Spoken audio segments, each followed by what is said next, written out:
Bonsoir Ludivine Vols. Bonsoir. Merci beaucoup d'avoir accepté l'invitation avec grand plaisir. de BFM Alsace. Vous êtes là parce que vous êtes une patiente suivie à l'ICANS, l'Institut de cancérologie Strasbourg-Europe, pour un lymphome. On va peut-être avoir l'occasion d'expliquer de quoi il s'agit dans quelques instants. En face de vous, il y a Luc Mathieu Fornecker. Bonsoir à vous. Bonsoir. Merci à vous d'être là. Vous êtes le chef du service hématologie à l'ICANS, cet institut strasbourgeois. Ludivine Vols, vous intervenez dans un podcast que j'ai écouté tout à l'heure, Cancer du sang, nos vies, et vous parlez de boxe. Pourquoi de boxe? Ah oui, de la boxe, oui. Effectivement, la boxe, pourquoi? Parce que quand j'ai été en chimiothérapie, donc en traitement à l'ICANS, j'ai été dans une chambre pendant à peu près une douzaine de jours.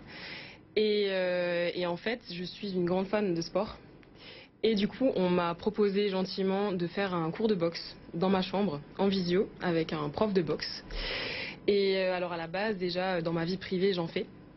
Et là, j'ai été tout de suite conquis par l'idée du fait de faire du sport dans ma chambre d'hôpital. Et ça m'a permis d'évacuer pas mal de choses, pas mal d'émotions. Parce que c'est vrai que dans une chambre, entre quatre murs, avec des traitements, et à l'époque, c'était le coronavirus, donc pas forcément de visite.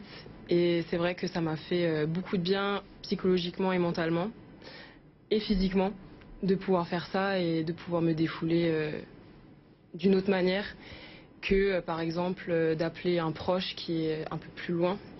Et donc là, c'était vraiment dans la chambre, en live, et ça m'a fait énormément de bien. Vous parlez d'un épisode qui remonte au coronavirus. Est-ce que vous pouvez nous dire en quelques mots, aujourd'hui, vous en êtes où de votre cancer? Enfin, votre cancer en est où lui-même? Alors, actuellement, je suis en rémission depuis plus de 2 ans, je crois. Et donc, pourtant, j'ai encore des traitements une fois par mois. Donc, des traitements on appelle ça des traitements de fond, je pense. D'entretien. Et donc là, normalement, si tout se passe bien, je termine en novembre, donc je suis contente. Avec une page qui pourrait se tourner. Avec une page qui pourrait se tourner, qui m'a beaucoup apporté dans ma vie.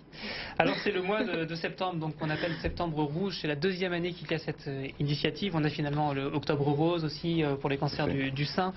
On évoque donc ce soir les cancers du sang. On va parler des initiatives ici en Alsace avec le sport on va en parler, pas mal de place. Il y a un tournoi de basket qui est organisé. D'abord peut-être, docteur, un commentaire sur ce que vient de dire Ludivine Vols. Il y a peut-être 10 ou 15 ans, on n'aurait pas proposé de faire du sport à une personne atteinte d'un cancer, je ne me trompe pas. Hein. Oui, non, clairement, c'est tout l'accompagnement des patients s'est considérablement enrichi ces dernières années. On a vraiment bien pris conscience que la guérison ne passait pas uniquement par l'administration des produits de chimiothérapie ou des traitements, mais que prendre en compte tout le contexte, maintenir une activité physique était vraiment quelque chose d'important, en parallèle de toute la problématique sociale, professionnelle, familiale. Mais oui, très clairement, l'accompagnement... C'était même plutôt contre-indiqué, c'est ça? Souvent, on a été un petit peu, oui, frileux sur certaines activités. Alors c'est vrai que la boxe dans un service d'hématologie où on a souvent des patients fragiles, ça peut surprendre, mais au final, c'est une vraie réussite qui est portée par une de mes collègues, le docteur Cécile Zontag, qui toutes les semaines emmène des patients hospitalisés dans notre service pour aller faire une séance de boxe avec l'entraîneur Thibaut Kuhn qui se déplace toutes les semaines dans notre service. Et c'est une vraie réussite et ça génère vraiment un sentiment de satisfaction très important chez les patients. J'ai envie de vous poser la même question à tous les deux en fait. Est-ce que pour ce qui vous concerne, Ludivine Vols, vous avez l'impression que le sport, la boxe, ça a permis votre rémission? Ah oui, totalement. Du moins, ça y a contribué fortement. Totalement. Et le point de vue du médecin là-dessus? Il est exactement identique.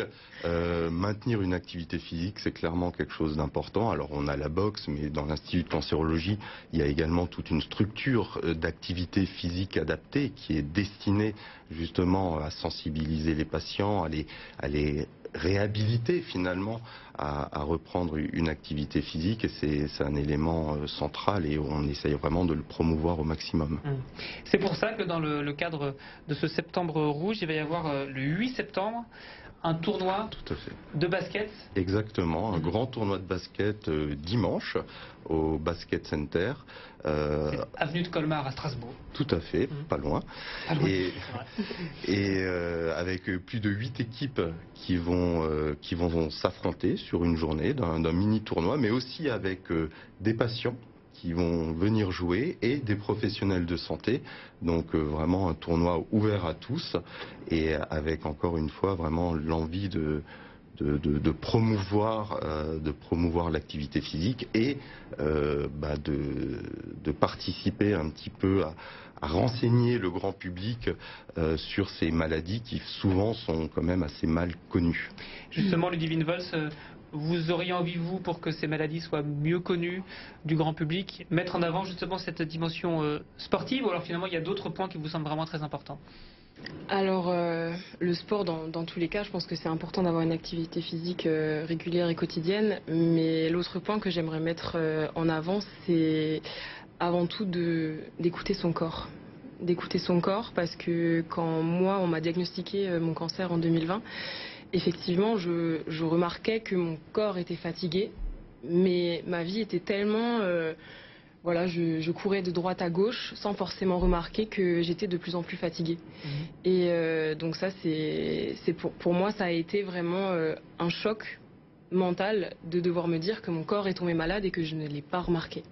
Ça a provoqué un diagnostic un peu tardif? Alors, pas forcément, parce que je l'ai remarqué assez vite.